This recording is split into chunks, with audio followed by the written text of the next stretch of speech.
Welcome back to Thoughts from Underground. We've traveled quite far from monotheism's insistence of singular principle through polytheism's honest acknowledgement of distributed power. And now we arrive at a territory that terrifies every other framework. The territory where you are supreme. Autotheism. If you've been listening, you understand the game.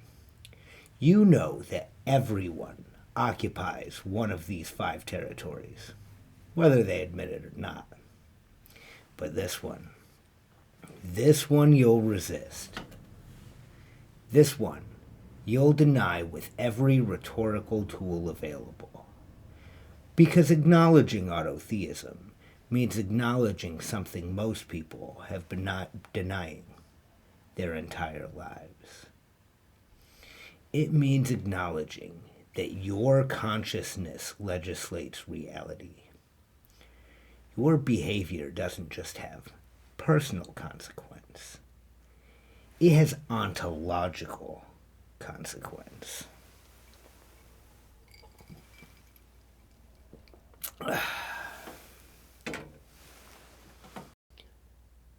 We'll begin with a man most would call an empiricist, a skeptic, a materialist, a champion of reason against superstition, David Hume.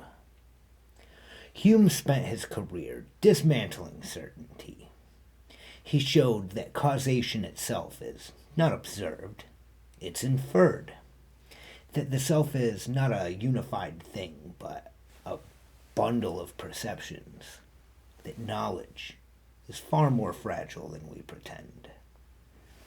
And in doing so, he inadvertently mapped autotheistic territory, while explicitly denying it exists. Here's Hume's fundamental insight. We have no epistemic access to reality apart from perception. None. We can't step outside of our perceptions to verify them against some external objective reality. We cannot view reality from nowhere. We are always necessarily perceiving. This isn't about mysticism. It's not about idealism. This is simply the logical consequence of being a conscious being within a universe. You cannot access reality except through perception. Therefore, perception is legislatively primary. Not through creating reality from nothing. Not through omnipotent will reshaping the cosmos. But through something far more subtle and far more consequential. Think about what happens when you perceive something. You see a rock. The perception of that rock initiates a causal change. You decide to kick it. Why? Because you're curious? Because you're bored? Because you received bad news and need to destroy something? The reason doesn't matter. Your perception has committed you to the action. Your action has already altered the physical state of the universe. The rock has moved. Its trajectory is different. The dust it disturbs lands in different places. Insects scatter. A spider that would have survived had been crushed. A plant grows where or how it wouldn't have before.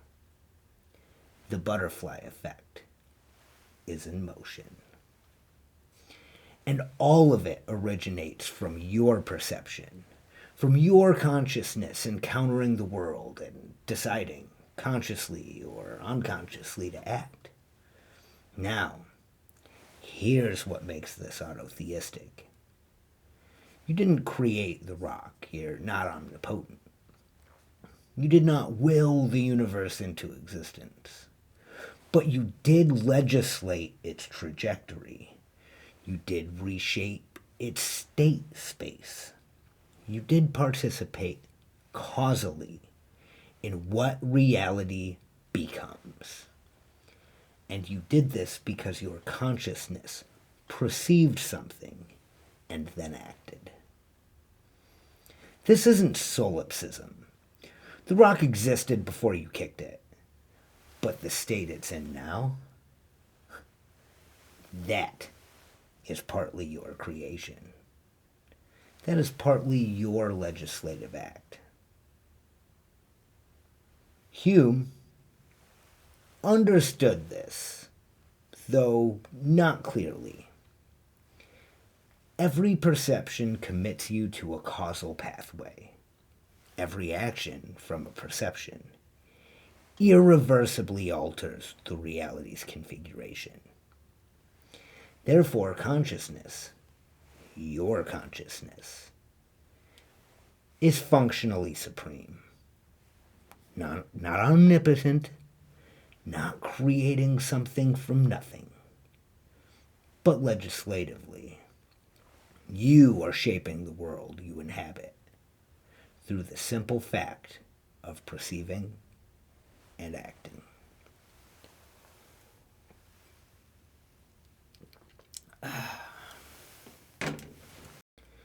But here's where Hume differs from other autotheists. He makes a crucial distinction. He doesn't claim that consciousness creates reality. He doesn't claim that perception generates matter and energy from nothing. He doesn't claim that your mind is God. He claims something far subtler. That the underlying reality, the substrate itself, may be entirely non-conscious, indifferent, agnostic, a purely physical system obeying blind physical laws. This is called agnostia, reality itself as non-conscious. But, and this is the crucial but, within that non-conscious reality, consciousness is supreme in terms of causal participation. Your perceptions don't create the laws of physics, but they do determine which pathways through those laws you traverse. You are not a God creating reality from nothing. You are a conscious being navigating a non-conscious universe, and your navigation fundamentally alters the state space you move through.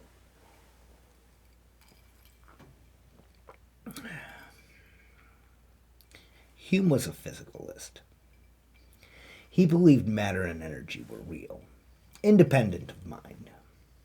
But he also understood that perception gates causal participation. You can't act upon what you don't perceive.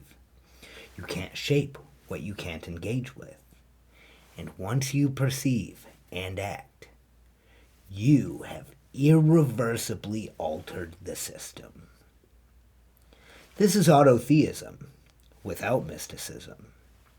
Consciousness is supreme without denying the physical world. Let me give you a clear example. Leonardo da Vinci perceived a woman. He perceived light and shadow, geometry and emotion. His perception committed him to act. He painted. He mixed pigments. He applied brush strokes. Each stroke was an act arising from his perception, irreversibly altering the canvas. The result? The Mona Lisa. Now here is the autotheistic claim. Had Leonardo's perception been different, had he perceived her smile as broader, or had he perceived the background differently, had he perceived the proportions differently, the painting would not be the Mona Lisa. It would be a different state of reality entirely. Heraclitus would be proud. The smile is not objectively broader or narrower. Those are perceptual categories. But once Leonardo perceived it in a certain way, he acted from those perceptions. Reality was legislated. The painting exists as it does because of his perception, not his omnipotence, not some godlike creation. His perception. And that perception shaped reality in a way that can never be unmade. This is what Hume understood. In the only reality we can access, the reality we perceive and act within, consciousness is supreme. Not because we created it, but because we legislate its trajectory through perception and action.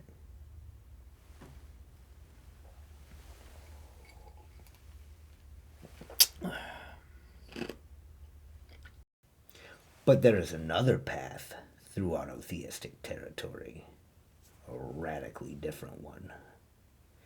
Daniel Kolak inverts Hume's position entirely, where Hume says, reality is non-conscious, but consciousness is supreme through perception, at least through axiom.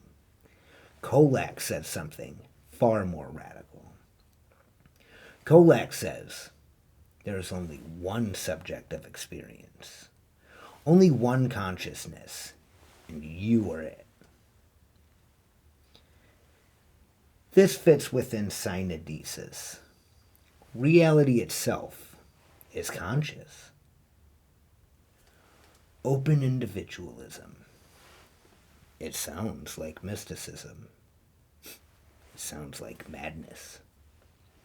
But follow the logic carefully. Kolak asks, how many subjects of experience exist right now? You might say billions, every conscious being a separate object. But Kolak argues, that's an illusion. There is only one subject of experience, experiencing through billions of perspectives simultaneously. Your consciousness, my consciousness, every consciousness. These are the same subject, the same I, experiencing from different vantage points. You're not separate from me. We are one consciousness experiencing itself from two different angles. And if there's only one subject of experience, and that subject is undergoing all experiences, perceiving all perspectives, shaping all realities, then that subject is God.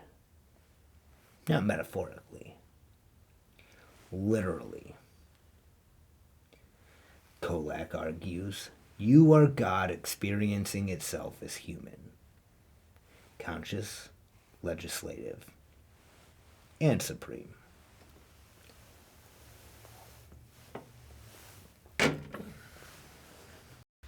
This is autotheism unfiltered. Consciousness, not merely supreme in function, but supreme in metaphysics, where Hume maintains agnosticism about reality's underlying structure. Kolak collapses the distinction entirely. Reality is conscious.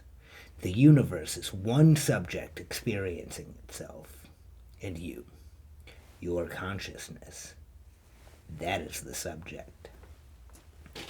The difference between Hume and Kolak is profound.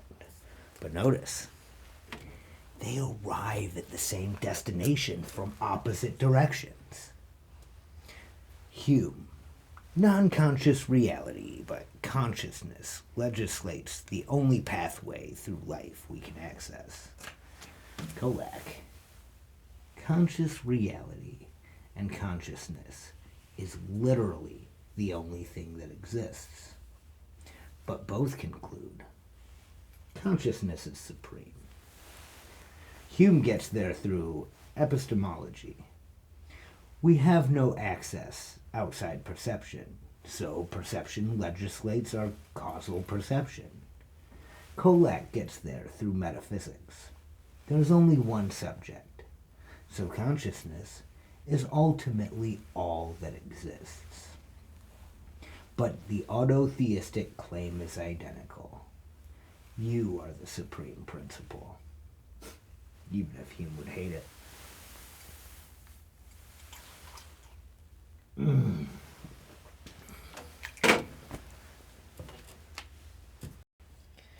So here's what both Hume and Kolak force upon us.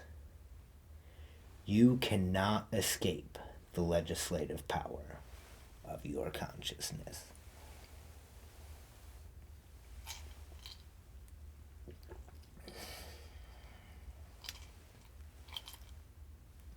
Every perception you have commits you to a causal pathway. Every action from that perception reshapes reality. You're not a passive observer. You are an active arbiter in reality itself. Hume shows this through physics. The kicked rock, the painted canvas, the butterfly effect. Kolak shows this through metaphysics. There's no one out there separate from consciousness. There is only consciousness experiencing itself. And you are that consciousness. This is why autotheism terrifies. Because it removes all excess. It removes the comfort of victimhood. It removes the possibility of blaming external forces for your reality. If you occupy autotheistic territory, and you do, whether you admit it or not, then you are responsible. Your perceptions have shaped the world. Your actions have legislated reality's trajectory. You've been supreme all along. You have been a god of your own universe, whether you wanted to be or not. So where do you stand? Are you Hume's agnostic autotheist? Do you believe reality's substrate is non-conscious, but your conscious legislates the only pathway through it you can access? Do you accept that every perception commits you to a causal participation? Or are you Kolak's synodetic autotheist? Do you believe consciousness is all that exists, and you are that consciousness experiencing itself from every angle, simultaneously? Do you accept that you are literally the supreme subject? Most of you will claim you're neither. You'll insist you're materialists or theists or something else entirely. You'll deny the autotheistic territory with every tool available. But watch your actions. Watch what you do when you perceive something. And watch how it reshapes reality through your decisions, your interpretations, and your choices. You're already autotheistic. You're already legislative. You are already supreme in the only universe that you can access. The question isn't whether you occupy this territory. The question is, do you understand it? Do you acknowledge it? And do you accept responsibility for everything it entails?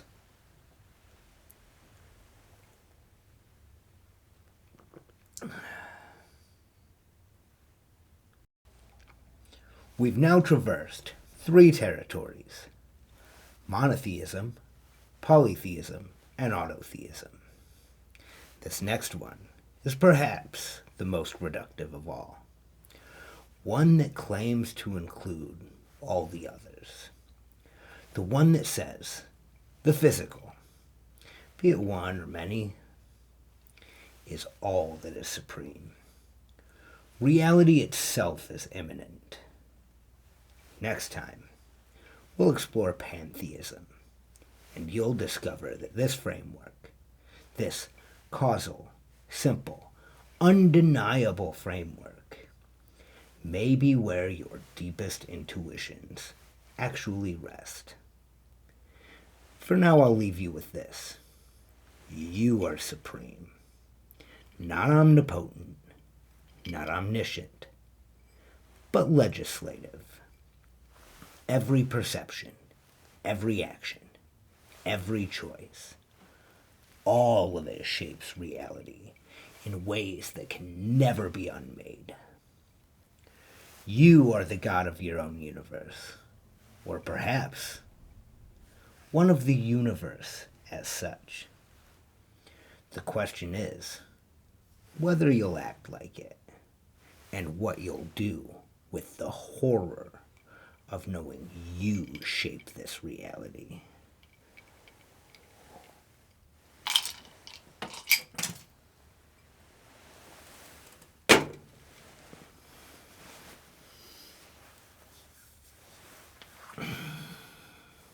Until next time, keep digging.